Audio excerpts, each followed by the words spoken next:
Two incomes, both working, both contributing, and somehow still broke at the end of every month. That's the part nobody talks about. The couple making $110,000, $120,000, even $140,000 combined, and still fighting about money, still anxious when an unexpected bill shows up, still wondering where all of it went. This shouldn't make sense, and yet, if you're in a dual-income household right now, there's a good chance some part of what I just said hit a little too close to home. Here's what's even more unsettling. There are single people out there making half of what you and your partner make together who are quietly building more wealth than you. Not because they're smarter, not because they got lucky, but because two incomes did something to your financial life that nobody warned you about. And by the time most couples figure it out, they've already lost years of wealth building they can never get back. My name is Lyra, and here at Lyra Invests, this is exactly the kind of thing we talk about. The financial patterns working against you in the background while you're busy just trying to live your life. If you don't want to miss what's coming next, subscribe now, because what I'm about to share changes how you look at every financial decision you'll make as a couple. Let's start with what actually happens when two incomes come together, because it's not what anyone tells you. The story you hear is a good one. Two people, two paychecks, shared expenses. You split the rent, split the bills, and suddenly life gets easier. More breathing room, more options, more financial power than either of you had alone. That story is not wrong, but it's dangerously incomplete. Because here's what actually happens inside most dual-income households. The moment two people see that combined number, 100,000, 115,000, whatever it is, something shifts psychologically. That number feels like wealth. It feels like arrival. It feels like permission. Permission to finally get the apartment that doesn't embarrass you. Permission to stop driving the car you've been meaning to replace. Permission to eat somewhere that isn't just whatever's cheapest. Permission to stop living like you're still 24 and broke, because you're not broke anymore. You're a dual-income household. You've made it. And this is exactly where the trap springs. Not loudly, not all at once. It happens one completely reasonable decision at a time. The apartment upgrade that only costs a few $100s more per month. The car payment that's totally manageable on your combined income. The subscriptions, the date nights, the weekend trips, all individually justifiable, all collectively devastating. I call this the dual income illusion, and it's quietly destroying the finances of couples who should be building serious wealth. Here's what the core of it is. When you were single, your income had a natural ceiling on your lifestyle. You made $52,000. You lived like someone who made $52,000. There was no way around it. But the moment you combined incomes with a partner, that ceiling disappeared, and your brain immediately started looking for a new lifestyle to fill the space. Two incomes don't make you twice as wealthy. They make you twice as tempted. Let me show you exactly what this looks like. Two couples, similar incomes, same life stage, completely different outcomes. Meet Farah and Omar. Combined, they bring in about $118,000 a year. When they decided to move in together, they did what most couples do. They looked at that number and felt, for the first time, genuinely comfortable. So they made comfortable decisions. They got a two-bedroom apartment in a neighborhood they actually liked, $2,600 a month. Reasonable for two people making six figures, right? Omar upgraded his car because his old one was starting to cost him in repairs, $420 a month. Farah had been putting off a car upgrade for 2 years, so she finally did it too, $350 a month. They started eating out more because after 2 long work days, nobody wants to cook. Their grocery and food spending doubled. They picked up a few extra subscriptions because they had different preferences and could finally stop compromising. None of these decisions were reckless. Each one made complete sense in the moment. But here's what happened to their savings. When they were single, Farah was saving around $800 a month. Omar was saving around $900. Together, that was $1,700 a month, over $20,000 a year being built toward their future. After moving in together and making all those reasonable upgrades, their combined savings dropped to about $600 a month. They went from building $20,000 a year to barely saving $7,000 together on $118,000. Then they had a baby. Childcare, $1,900 a month. Bigger apartment, necessary. Bigger car, done. And suddenly, Farah is staring at the math, realizing that after taxes, childcare, and work expenses, her entire salary is basically a wash. She's working full-time, exhausted, barely seeing her child, and the financial benefit is almost invisible.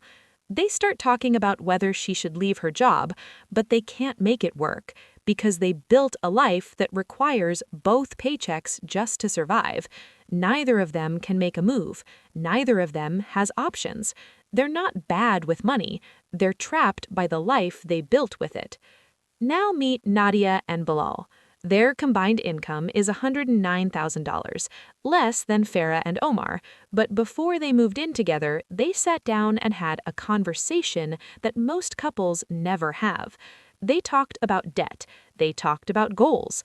They talked about what they actually wanted their life to look like, not in the next 6 months, but in the next 10 years. And they made one decision that changed everything. They would live on Bilal's income and save Nadia's.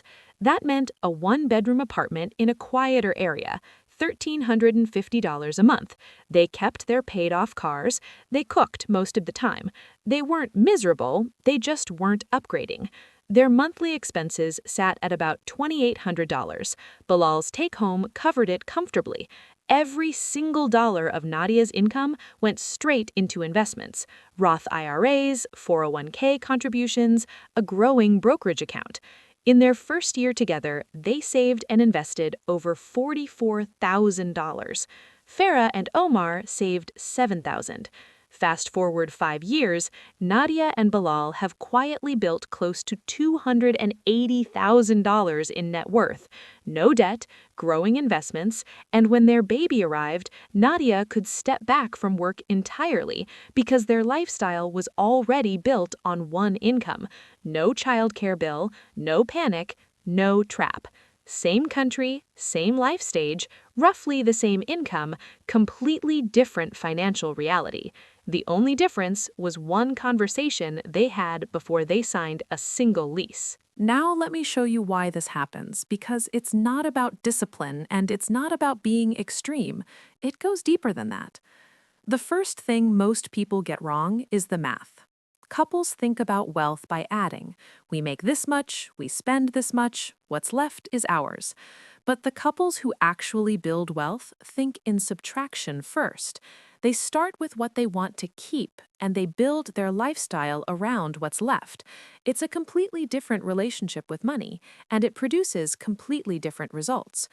$1,000 a month invested consistently doesn't care what your income is. It builds the same way regardless. The question is whether your lifestyle leaves any room for it. The second reframe is the one that really stings. Every lifestyle upgrade feels like a reward. It feels like proof that you've worked hard and arrived somewhere. But what it actually is, financially speaking, is a recurring bill you've committed to paying forever.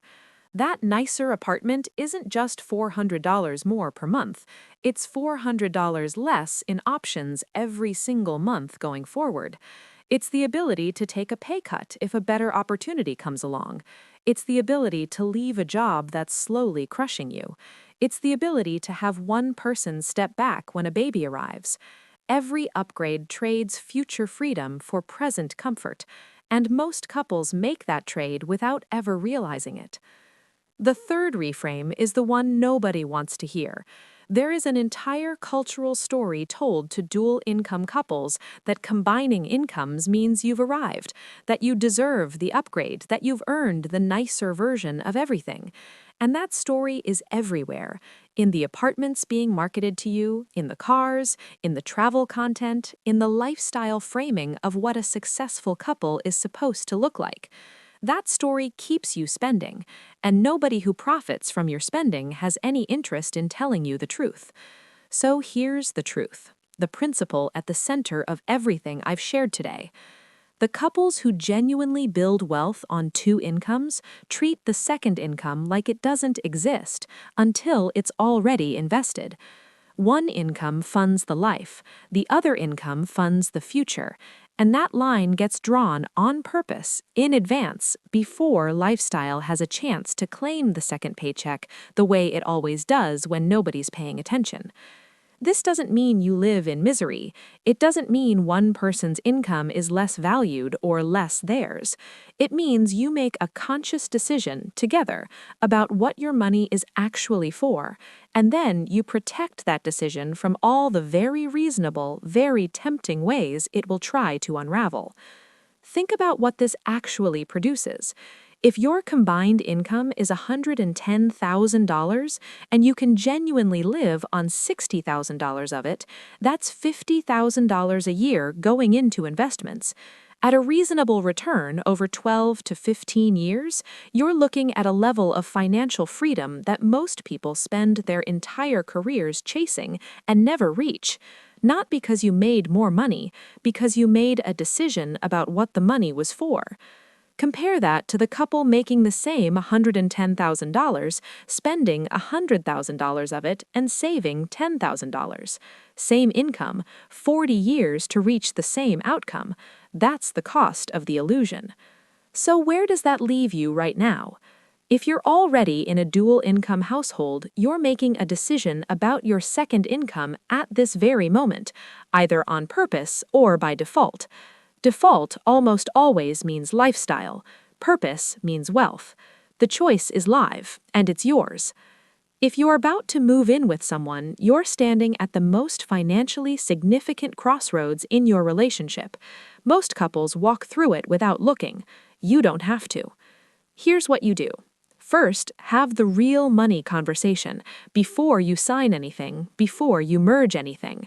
Debts, savings, goals, values, and what you're actually building toward together.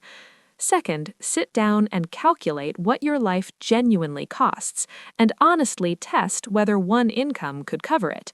Third, decide right now, in writing, what your second income is for, not in theory, specifically. Investment accounts, emergency fund, a clear target. Name it before your lifestyle names it for you. Yes, this might mean a smaller apartment than you could technically afford. It might mean keeping the older car a little longer. It might mean cooking more than you'd like and skipping the upgrade that everyone around you seems to be making. Those trade-offs are real, and I won't pretend they aren't. But here's what they buy you. The ability to walk away from a job that's breaking you, a baby that doesn't become a financial crisis, a partner who can take a risk on something they actually care about, a future where you have choices, real ones, while most couples your age are still stuck maintaining a lifestyle that was never actually making them happy. Two incomes is one of the greatest financial opportunities most people will ever have access to. The heartbreaking part is that most couples spend it every dollar, gradually, reasonably, and without ever realizing what they gave up. You know the difference now. That changes things. If this made you think about your own finances differently, subscribe to Lyra Invests. This is what we do here. And watch the next video on why your savings rate will always matter more than your income. It connects directly to everything we just covered, and it's the next piece you need.